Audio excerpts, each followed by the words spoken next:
Hello friends, पिछले class में हम लोगों ने nth ऑर्डर रिएक्शन के बारे में समझ लिया था, स्यूडो ऑर्डर रिएक्शन के बारे में समझ लिया था।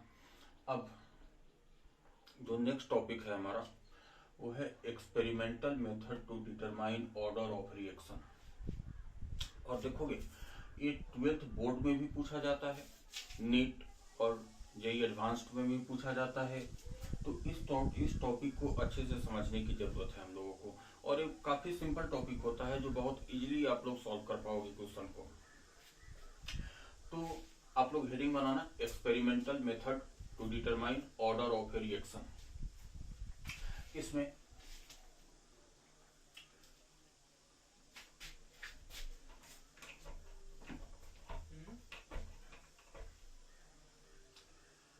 सबसे पहला मेथड हम लोग लिखते हैं, जो सबसे पहला हम लोगों को स्टडी करना है, इनिशियल रेट मेथड।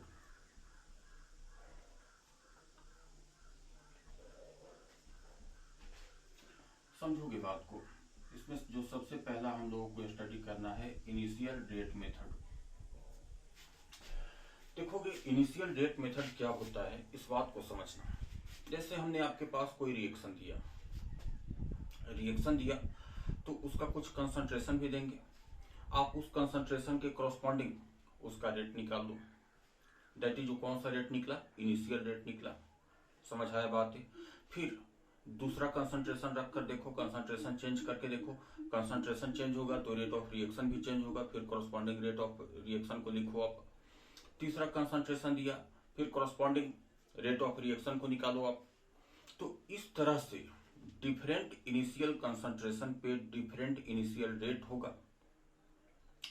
अब यहां से इनिशियल कंसंट्रेशन मालूम है हम लोगों को, इनिशियल रेट मालूम है हम लोगों को, तो हम लोग यहां से ऑर्डर को डिटरमाइन कर पाते हैं। और हमने आपको शुरू में जब ऑर्डर के बारे में बताया था, तो ऑर्डर के बारे में हमने बताया था कि ऑर्डर एक एक्सपेरिमेंटल क्वांटिटी है। हम लोगों को क्वेश्चन में दिया रहता है या कुछ इंफॉर्मेशन के बेसिस पे हम लोग ऑर्डर कैलकुलेट करते हैं। तो वही ऑर्डर को कैलकुलेट करने का यही सबसे पहला मेथड जो है हमारे पास इनिशियल रेट मेथड है। समझ आया आप लोगों को। अब देखिए इनिशियल रेट मेथड होता क्या है, आप इसके बारे में लिखेंगे, कुछ 2-3 लाइन लिखोगे कि in this method initial rate of reaction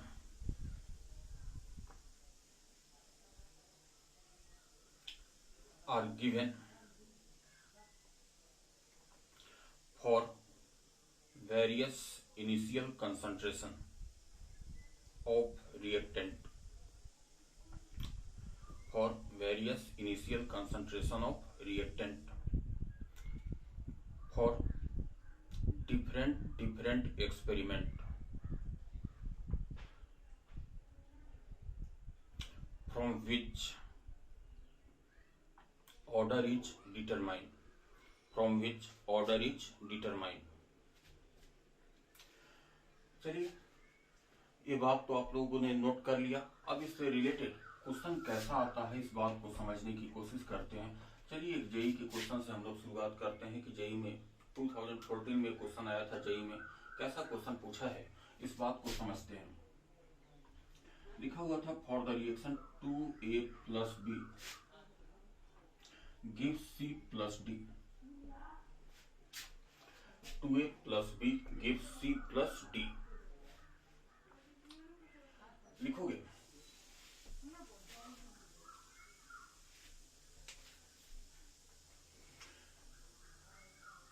initial rate of reaction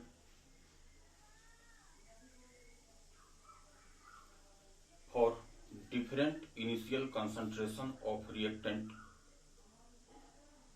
are given, then calculate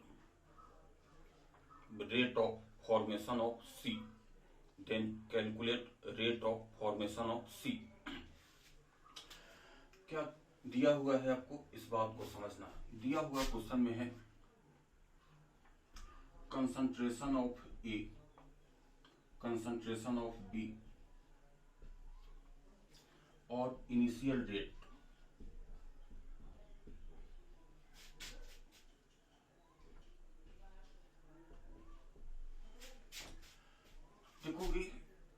concentration दिया हुआ है 0.1 मोलर, बी का भी कंसंट्रेशन दिया हुआ है 0.1 मोलर, और इस 0.1 मोलर बी का कंसंट्रेशन 0.1 मोलर, इसके कॉरस्पॉन्डिंग जो इनिशियल रेट दिया हुआ है ये दिया हुआ है 1.2 into 10 to the power -3 molar per second. फिर दिया हुआ है ए 0.1 मोलर, ए का कंसंट्रेशन तो 0.1 मोलर ही रहा, बी का कंसंट्रेशन दिया हुआ है 0.2 मोलर और रेट दिया हुआ है इसका 1.2 into 10 to the power -3 molar per second. फिर ए का कंसंट्रेशन दिया 0.2 मोलर, बी का कंसंट्रेशन दिया 0.1 मोलर और इसके कॉरस्पॉन्डिंग रेट दे रहा है 2.4 into 10 to the power -3 molar per second. समझ आया?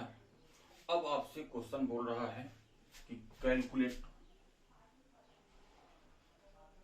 Rate of formation of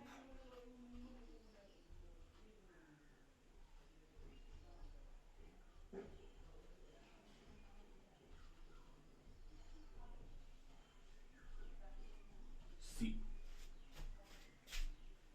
calculate rate of formation of C. चलिए, इस टाइप के क्वेश्चन को हम लोग सॉल्व कैसे करेंगे इस बात को समझना। जब भी तुम्हारे पास इस टाइप का कोई भी क्वेश्चन आए, नोट कर लिया आप लोगों ने? चलिए, जब भी तुम्हारे पास इस टाइप का कोई भी क्वेश्चन आए तो हम लोग इस क्वेश्चन को सॉल्व कैसे करेंगे इस बात को समझना। देखेंगे, हमारा रिएक्शन तो यही गिवन है 2a plus B give C plus D, यही रिएक्शन गिवन है। आप सबसे पहला इसका रेट लॉ एक्सप्रेशन लिखो। क्या लिखोगे? Rate law expression. बताइए, रेट लॉ एक्सप्रेशन इसका R इज इक्वल टू क्या कहेंगे? K into concentration of A to the power X और concentration of B to the power Y, ये लिख देंगे। जहां पे X क्या है? Order with respect to A, Y क्या है? Order with respect to B। हम लोगों को न तो X मालूम है न Y मालूम है, इसी को कैलकुलेट करना है।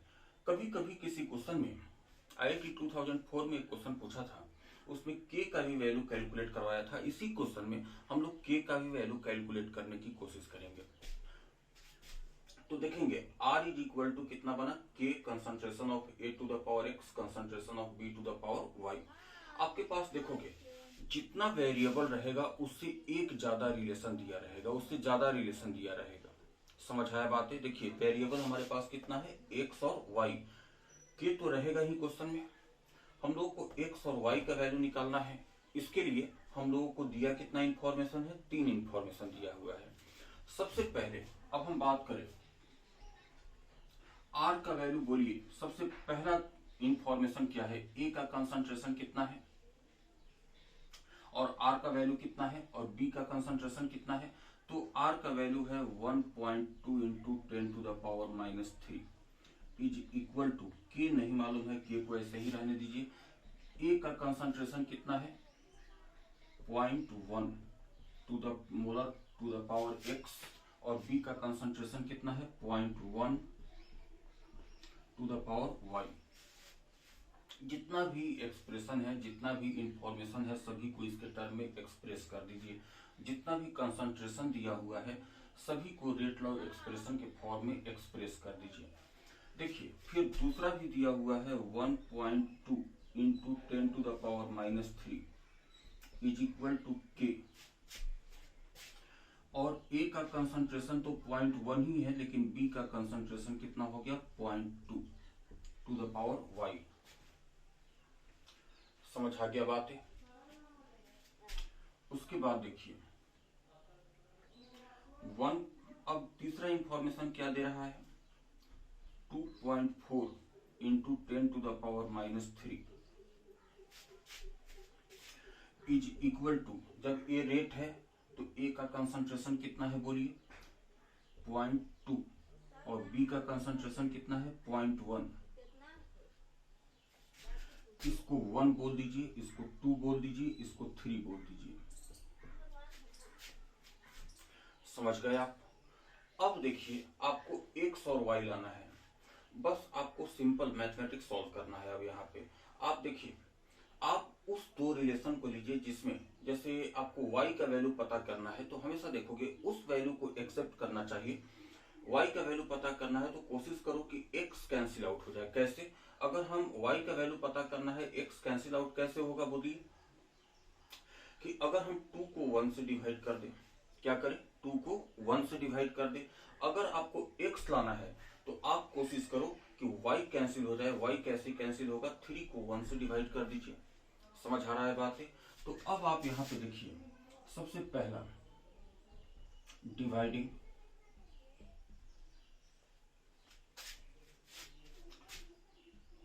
2 by 1।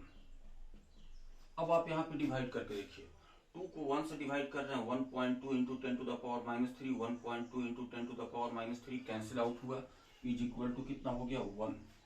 तो 1 इज इक्वल टू, इधर भी डिवीजन करना पड़ेगा, के cancel, 0.1 to the power x, 0.1 to the power x cancel, 0.2 पे पावर y और divided by 0.1 to the power y,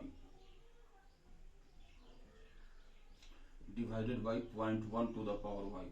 that is a, finally simplify कीजिए, 0.2 upon 0.1 to the power y, that is कितना हो गया 2 पे power y। That is y is equal to कितना, 2 पे power y is equal to कितना हो गया 1। It means y is equal to कितना रहा 0। मतलब b में कितने ऑर्डर का रिएक्शन रहा है? 0 ऑर्डर का रिएक्शन रहा। समझ आया बात है? अब देखिए, अब आप 3/1 कर दो। देखिए 2.4 by 1.2, 10 to the power minus 3, 10 to the power minus 3 क्या हो गया? कैंसिल आउट हो गया। दैट इज क्या बचेगा यहाँ पे 2। देखिए 0.1 to the power y, 0.1 to the power y, ये भी कैंसिल हो गया, के भी कैंसिल हो गया, 0.2 पे पावर x अपॉन 0.1 पे पावर y, 0.2 पे power x upon 0.1 to the power y is equal to 2 पे power x, that is x is equal to कितना हो गया 1। बताइए ऑर्डर निकल गया कि नहीं निकल गया? सिंपल वे में निकला कि नहीं? अब देखोगे ऐसा ही क्वेश्चन आपको बोर्ड में भी पूछेगा। ये तो जेई का क्वेश्चन है, आया बात समझ में? ये जेई में आया हुआ क्वेश्चन है, लेकिन ऐसा ही क्वेश्चन, बिल्कुल सेम क्वेश्चन आपसे बोर्ड में भी पूछेगा। बोर्ड में पूछेगा, बिल्कुल यही प्रोसेस अप्लाई करना है। अभी हम इसका रैपिड टेक्निक बता रहे हैं कि जब आपके पास नीट में क्वेश्चन आए, आपके पास जेई में क्वेश्चन आए, तो इस क्वेश्चन को सॉल्व कैसे करना है, उसका रैपिड टेक्निक हम बताते हैं आपको। अभी आपने बोर्ड मेथड समझ लिया, इसको लिख लिया आप लोगों ने, तो चलिए हम इधर से साफ करते हैं इसको। दैट इज, अब बताइए इसका रेट लॉ एक्सप्रेशन क्या हो जाएगा बताइए। तो अब R इज इक्वल टू कितना कहेंगे आप यहाँ से, कि concentration of A to the power x का वैल्यू कितना 1 और concentration of B to the power y का वैल्यू कितना 0। दैट इज, ये हमारा रेट लॉ एक्सप्रेशन हो गया। लेकिन जेई ने क्वेश्चन क्या पूछा था आपसे कि रेट ऑफ फॉर्मेशन ऑफ सी। यहाँ पे जेई थोड़ा सा कंफ्यूज करने की कोशिश कर रहा है। देखिए आप यहाँ से R इज इक्वल टू कितना लिख सकते हैं बोलिए, -1/2 dA/dt is equal to -dB/dt is equal to dC/dt is equal to dD/dt। तो देखिए आपसे dC/dt, rate of formation of C का वैल्यू क्या है, dC/dt। Rate of formation of C क्या होगा, बहुत पहले हम लोग इस बात को समझ चुके हैं कि rate of formation of C क्या होगा, dC/dt। तो R इज इक्वल टू बोलिए, rate of formation of C और रेट दोनों क्या है हमारा बराबर है। That is dC/dt is equal to, R के प्लेस पे क्या लिख देंगे हम, dC/dt। dC/dt is equal to कितना हो गया, कि कंसंट्रेशन ऑफ E। समझ आया कि नहीं आया बात है? क्या बात हो गया, dC/dt is equal to K into concentration of A। आया बात समझ में? अच्छा, यहाँ पे अगर हम आपसे क्वेश्चन पूछे कि overall order of the reaction क्या हो गया, ओवरऑल ऑर्डर। तो फाइनली अगर हम ऑर्डर की बात करें आप लोगों से, तो ओवरऑल ऑर्डर क्या हो गया, sum of power that is 1 plus 0 that is कितना हो गया, 1 ऑर्डर का रिएक्शन हो गया है। समझ आ गया बात है, कितने ऑर्डर का रिएक्शन हो गया, 1 ऑर्डर का रिएक्शन हो गया, फर्स्ट ऑर्डर का रिएक्शन हो गया हमारा। अच्छा, तीसरा क्वेश्चन अगर हम इसी में पूछे आप लोगों से कि फाइंड रेट कांस्टेंट, क्या निकालना है हम लोगों को, रेट कांस्टेंट का वैल्यू। बहुत सिंपल सा बात है, बहुत सिंपल सा बात है। आप किसी भी जो आपने 3 इक्वेशन बनाया है तो एक्स और वाई का वैल्यू तो पता पड़ चुका है हम लोगों को, एक्स और वाई का वैल्यू पता पड़ चुका है, केवल और केवल अननोन क्या है अब उसमें के। जैसे चलिए फाइंड रेट कांस्टेंट, तो इसके लिए हम इक्वेशन नंबर 1 की बात कर देते हैं। फ्रॉम 1 में क्या लिखा था आपने, 1.2 इंटू 10 टू द पावर -3 लिखा था आपने, इज इक्वल टू के 0.1 टू द पावर, बोलिए 0.1 टू द पावर एक्स का वैल्यू कितना आ चुका है 1, और 0.1 to the power y that is कितना आ चुका है 0। देखिए तो के का वैल्यू एक बार में निकल गया कि नहीं हमारे पास, आया बात समझ में, के का वैल्यू क्या निकल गया, एक बार में निकल गया हमारे पास। अब बताइए that is K is equal to कितना बोल दोगे आप, 1.2 into 10 to the power -3 upon 0.1, इस 0.1 मतलब 10 टू द पावर -1, ऊपर ले जाएंगे 10 to the power +1 that is K is equal to कितना हो जाएगा 1.2 इंटू 10 टू द पावर -2। और सिंस ये फर्स्ट ऑर्डर का रिएक्शन है तो इसका यूनिट क्या हो जाएगा, सेकेंड इनवर्स। समझ आ गया बात है। अब ये तो बोर्ड मेथड के अकॉर्डिंग हमने सॉल्व किया।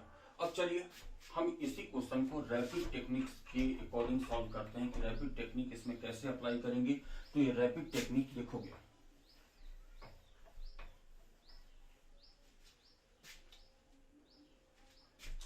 हमारा अब इसी क्वेश्चन को हम रैपिड टेक्निक से सॉल्व करने जाते हैं। तो देखोगे रिएक्शन हमारा यही है 2a + b gives c + d। Exam में नीट में जेईई में जो क्वेश्चन आएगा वो टेक्निक बेस्ड होता है, उसको आपसे दुश्मनी नहीं है कि इतना लंबा कैलकुलेशन करवाएगा वो। देखिए क्या दिया हुआ है information, concentration of A, concentration of B और इनिशियल रेट क्या दिया हुआ है 0.1 1.2 इंटू 10 टू द पावर -3 ये दिया हुआ है। अभी हम क्वेश्चन लिख रहे हैं, सॉल्व नहीं कर रहे हैं।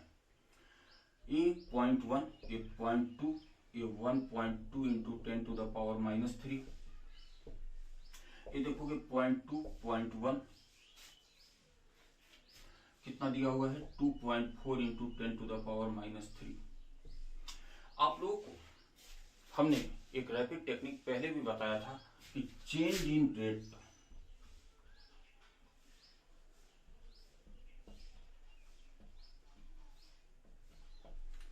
इज इक्वल टू चेंज इन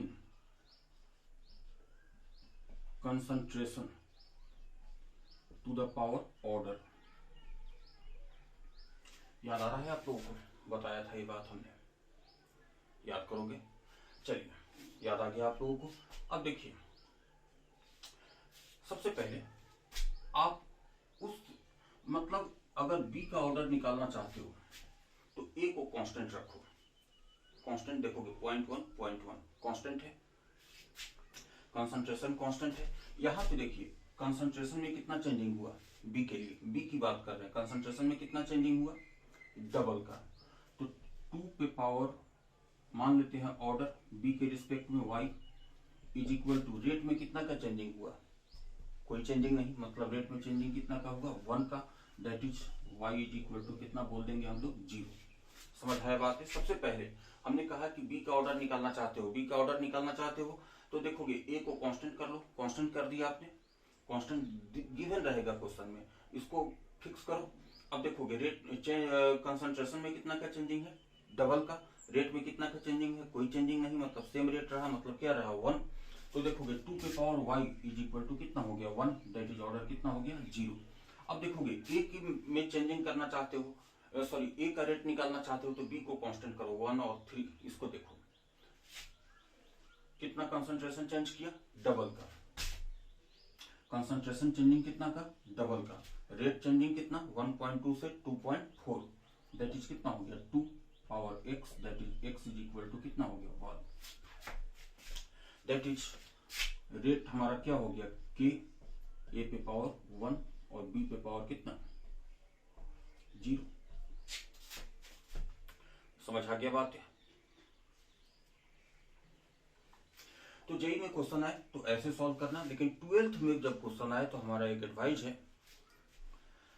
ठीक ना, एक एडवाइस है आप लोगों से कि उस क्वेश्चन को हमेशा लॉन्ग प्रोसेस से सॉल्व करोगे, जो अभी हमने मेथड बताया उस प्रोसेस से सॉल्व करोगे आप क्वेश्चन को।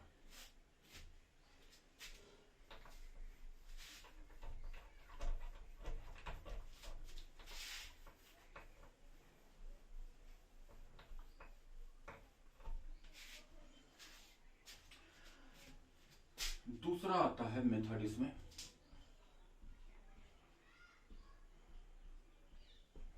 Graphical method.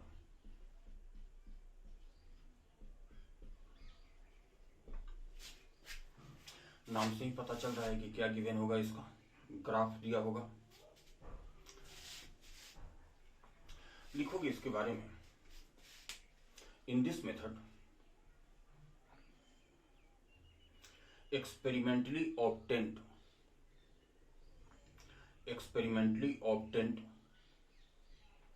graph for a reaction is given.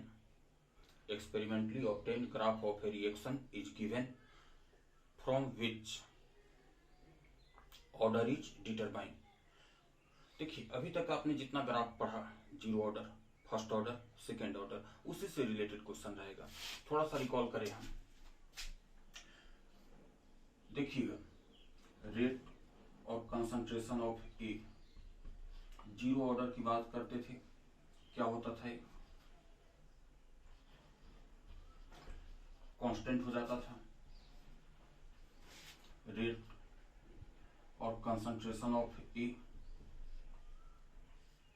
First order की बात करें, लाइन पासिंग थ्रू ऑरिजिन हो जाता था। सेकेंड ऑर्डर की बात करें, रेट और कंसंट्रेशन ऑफ ए, ये सेकेंड ऑर्डर की बात करें तो क्या हो जाता था, कर्व हो जाता था, पैराबोला हो जाता था, एक्स स्क्वायर के ग्राफ जैसा हो जाता था। उसके बाद देखिए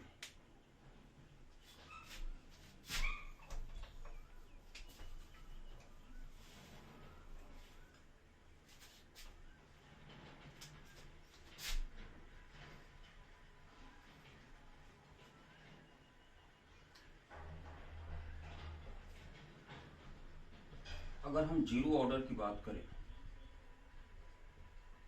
और concentration of reactant at time T और टाइम के बीच का ग्राफ अगर हमको ड्रॉ करना होता था तो आप याद करोगे ग्राफ कैसा होता था, स्ट्रेट लाइन, लेकिन स्लोप क्या होता था, निगेटिव होता था। ये वाई इंटरसेप्ट कितना होता था, ए नॉट होता था। और यहाँ पे फॉर्मूला क्या बना था हमारे पास, A T is equal to A naught minus K T होता था।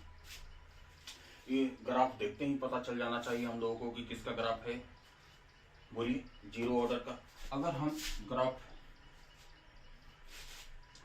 एटी और टाइम किसके लिए, फर्स्ट ऑर्डर के लिए बात करें तो ग्राफ का नेचर याद करोगे कैसा आ गया था, एक्सपोनेंशियल ग्राफ आया था, डिक्रीजिंग ग्राफ आया था। रिएक्टेंट के केस में तो हमेशा डिक्रीजिंग ग्राफ आएगा। समझ आ गया बात है।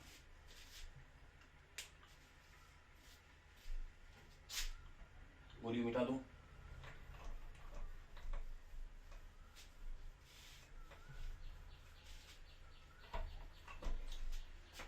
चलिए इससे रिलेटेड एक क्वेश्चन सॉल्व करते हैं जो एडवांस 13 में आ रखा है क्वेश्चन। एक रिएक्शन गिवन है, P plus Q gives R plus S P plus Q gives R plus S। लिखोगे इसके बारे में, if time taken to complete 75% of P is equal to twice of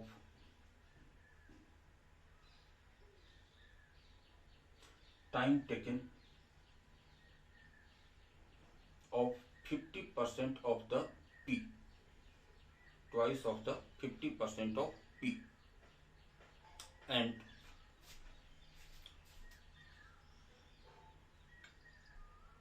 concentration of Q varies with reaction time H।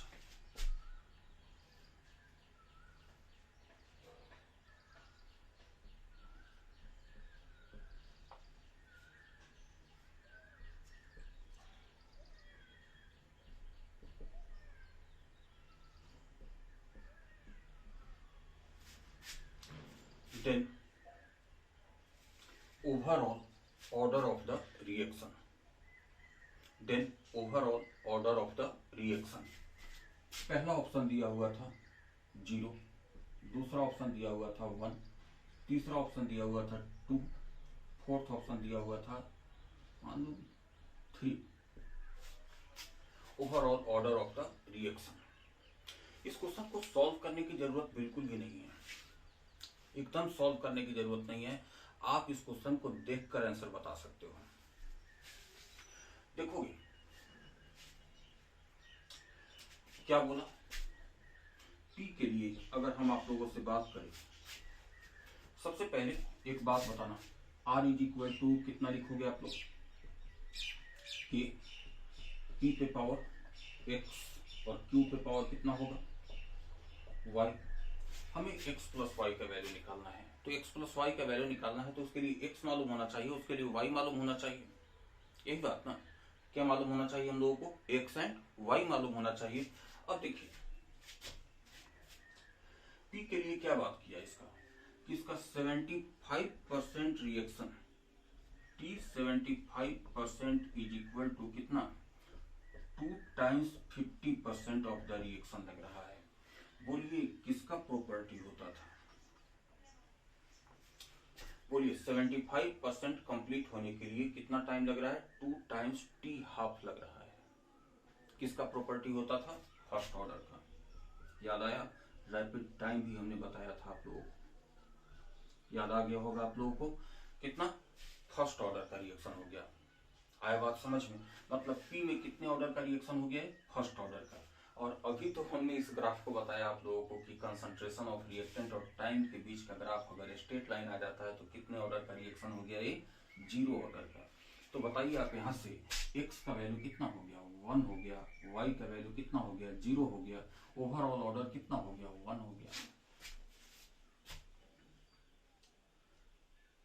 समझ आया, चलिए good.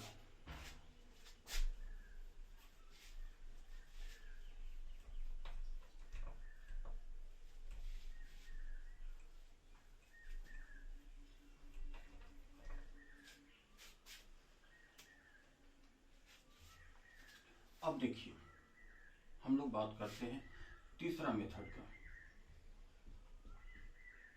Half life time method. याद करोगे nth order में बताया था कि बहुत इंपॉर्टेंट हो जाता है हाफ लाइफ टाइम।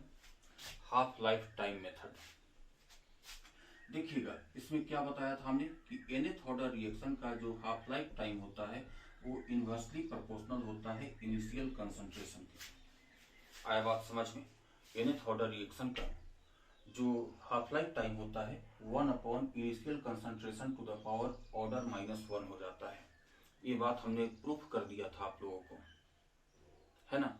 जब हमने प्रूफ कर दिया था, अब देखिए उसके बाद तो यहाँ पे आपके पास ऐसा क्वेश्चन भी आ सकता है कि इनिशियल कंसंट्रेशन इतना था तो हाफ लाइफ टाइम इतना है, इनिशियल कंसंट्रेशन को हमने इतना से चेंज किया तो हाफ लाइफ टाइम इतना से चेंज हो गया, तो ऑर्डर बताइए। तो क्या करेंगे, इसी मेथड में हम लोग क्या कह देंगे, जैसे इनिशियल कंसंट्रेशन C1 था तो हाफ लाइफ टाइम T12 था, इज इक्वल टू कितना बोल देंगे हम लोग, K अपॉन C1 बोल दिया हमने ना, पावर n-1। अब T12 बोल दिया आपने, ठीक। इनिशियल कंसंट्रेशन कितना, C2 पे। अब देखिए T12 मालूम है, T12 C1 C2 मालूम है कि अपने आप कैंसिल हो जाएगा, बस आप इसको क्या कर दीजिए, डिवाइड कर दीजिए। क्या हो जाएगा बोलिए, जैसे हम डिवाइड करके दिखाए T12 upon T12 is equal to, देखोगे के कैंसिल हो गया, 1/2 कर रहे हैं हम लोग, बोलिए C2 ऊपर चला जाएगा, C1 नीचे चला आएगा, C2 अपॉन C1 पावर कितना हो जाएगा, n-1। अब आप यहाँ पे बताइए क्या मालूम हो गया आप लोगों को, C2 अपॉन C1 का रेशियो क्वेश्चन में गिवन होगा, T12 T12 का रेशियो गिवन होगा, हम लोगों को क्या निकालना है, ऑर्डर n-1 का वैल्यू, n-1 का वैल्यू निकल गया तो n निकल गया। समझ आया कि नहीं आया बात है। तो एक काफी सिंपल मेथड होता है। उसके बाद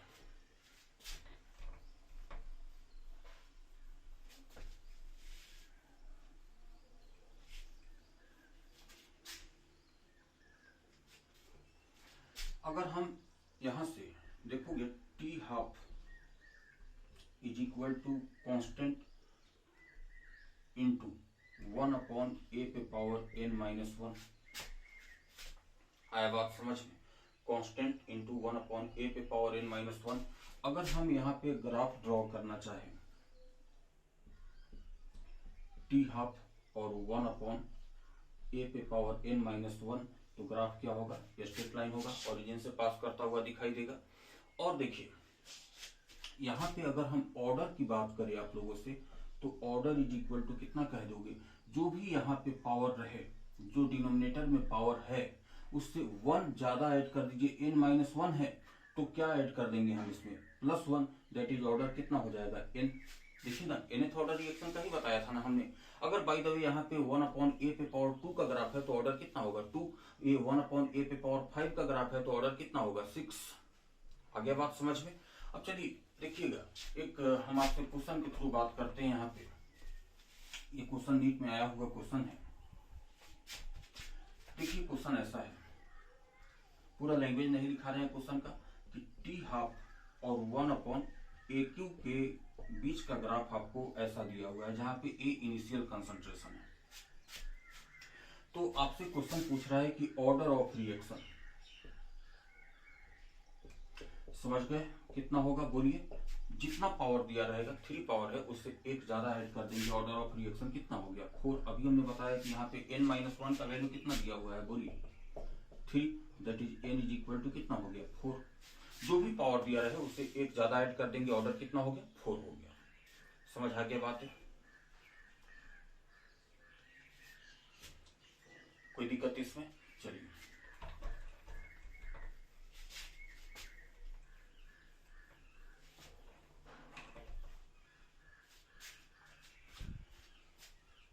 फोर्थ मेथड हमारे पास आता है इंटीग्रेटेड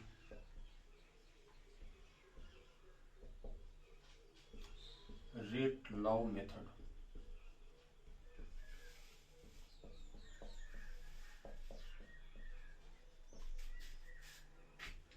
इसके बारे में लिख लेंगे आप लोग, इंटीग्रेटेड रेट लॉ मेथड के बारे में, कि in this method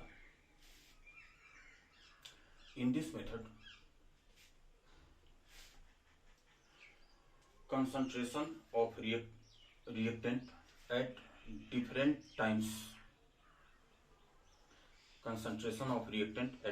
times are given. Concentration of reactant at different time are given in tabular form from which order is determined. देखिएगा यहाँ पे कैसे दिया रहता है, इस बात को समझते हैं। और इस मेथड को हम लोग हीट एंड ट्रायल मेथड भी बोलते हैं। क्या बोलते हैं? Heat and trial method. अब कैसे हीट एंड ट्रायल मेथड बोलते हैं इस बात को समझिएगा। आपको यहाँ पे एक टेबल बनाकर दिया रहेगा, T is equal to 0, T1, T2, T3, ऐसा टेबल बनाकर दिया रहेगा। यहाँ पे टाइम और यहाँ पे कंसंट्रेशन। कंसंट्रेशन यहाँ पे C0 दिया हुआ है, यहाँ पे C1 दिया हुआ है, यहाँ पे C2 दिया हुआ है, यहाँ पे C3 दिया हुआ है। बस आपको टाइम गिवन होगा और कंसंट्रेशन गिवन होगा और आपसे ऑर्डर पूछेगा कि ऑर्डर क्या होगा। तो आप इस मेथड में बस दो ही ऑर्डर के बारे में सोचोगे। कौन कौन सा? Zero order and first order. आया बात समझ में? सबसे पहले check it for zero order. Zero order क्या क्या फॉर्मूला होता है, क्या बताया था हमने? AT is equal to A0 minus KT। अब देखिए यहां से K का वैल्यू हम लोग कितना लिखेंगे बोलिए? K का वैल्यू अब हम लोग कितना लिखेंगे बोलिए? A0 minus AT upon T लिखेंगे इतना। यहाँ पे देखिए हम लोगों को अभी पता नहीं है कि ये रिएक्शन जीरो ऑर्डर का है या फर्स्ट ऑर्डर का है। सबसे पहले आप यहाँ पे देखो तो K1 is equal to A0 के प्लेस पे रखिए C0 और T1 टाइम पे कंसंट्रेशन कितना है? C1 upon T1। आया बात समझ में? फिर यहां से अब T2 टाइम पे देखिए कितना लिखेंगे? C0 minus C2 upon T2। इसका वैल्यू बोल दीजिए K2। आया बात समझ में? क्या बोला हमने कि आप प्रूफ करके बताओगे। ये क्वेश्चन 12 में आएगा। ये क्वेश्चन आपके पास नीट में, जेई में इस टाइप का क्वेश्चन नहीं आएगा। तो सबसे पहले जब कभी भी ऐसा क्वेश्चन आए तो आप इसको चेक करोगे। काहे के लिए? सबसे पहला हमारा स्टेप काहे के लिए होगा? जीरो ऑर्डर के लिए। जीरो ऑर्डर के लिए चेक करेंगे। कैसे? फॉर्मूला हमारे पास क्या होता है? AT is equal to A0 minus KT, that is K is equal to A0 minus AT upon T। अब यहाँ पे कोई जरूरी नहीं, यहाँ पे जो कांस्टेंट का वैल्यू निकाला आपने उस कांस्टेंट को सपोज कर लो K1। K1 is equal to कितना होगा? C0 minus C1 upon T1। दूसरा कांस्टेंट निकालिए K2, C0 minus C2 upon T2। अब यहां से अगर K1 is equal to K2 आ गया, अगर आ गया तब तो आप कहोगे कि ऑर्डर कितना हो गया इसका? जीरो हो गया। आया बात समझ में? अगर K1 इज इक्वल टू कितना आ गया? K2, तब तो कहोगे कि ये कौन सा ऑर्डर का रिएक्शन हो गया? जीरो ऑर्डर का रिएक्शन हो गया। समझ आ गया बात है? अगर K1 if K1 not equal to K2, आया बात समझ में? if K1 not equal to K2, अगर K1 और K2 इक्वल नहीं होता है then check it for first order reaction.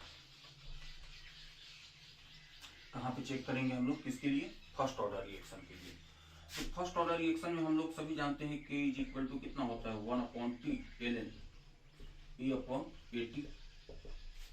अब फिर वही बात, Q1 इज इक्वल टू कितना लिखे बोलिए? 1 upon T1 ln initial concentration कितना है? C0। T1 टाइम पे कंसंट्रेशन बोलिए C1। आया बात समझ में? फिर K2 का वैल्यू निकालिए। K2 is equal to 1 upon T2 ln C0 अपॉन C2 होगा। अब यहां से देखोगे कि K1 इज इक्वल टू कितना आ जाएगा? K2 आ जाएगा। क्या आ जाएगा? अगर ये फर्स्ट जीरो ऑर्डर का नहीं है देन ये फर्स्ट ऑर्डर का रिएक्शन होगा।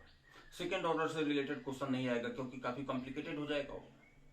आया बात समझ में? +2 स्टेज पे सेकेंड ऑर्डर से रिलेटेड क्वेश्चन नहीं आएगा तो बोर्ड में ही क्वेश्चन आएगा। और बोर्ड में क्वेश्चन आएगा तो आपको इसी मेथड से सॉल्व करना है। कैसे?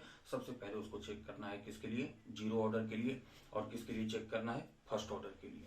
जीरो ऑर्डर के लिए पहले चेक करो। जीरो ऑर्डर के लिए अगर K1 K2 बराबर नहीं हुआ तब जाकर फर्स्ट ऑर्डर के लिए चेक करोगे। और फर्स्ट ऑर्डर के लिए जब जीरो ऑर्डर नहीं होगा तो डेफिनेटली वो फर्स्ट ऑर्डर ही होगा। लेकिन अब ऐसा बोर्ड में क्वेश्चन है तो ऐसा नहीं कह देंगे कि फर्स्ट ऑर्डर रिएक्शन हो गया। चेक करना पड़ेगा बाई दिस मेथड। K1 का वैल्यू निकालना पड़ेगा और K2 का वैल्यू निकालना पड़ेगा। समझ आ गया बात है? चलिए आप लोग इस टॉपिक पे क्वेश्चन सॉल्व कीजिए। ठीक है, सभी लोगों को मेरी तरफ से बहुत बहुत बेस्ट ऑफ लक। आप लोगों का प्रिपरेशन अच्छा रहे, आप लोग बहुत अच्छा करो लाइफ में। चलिए तब तक के लिए बाय बाय।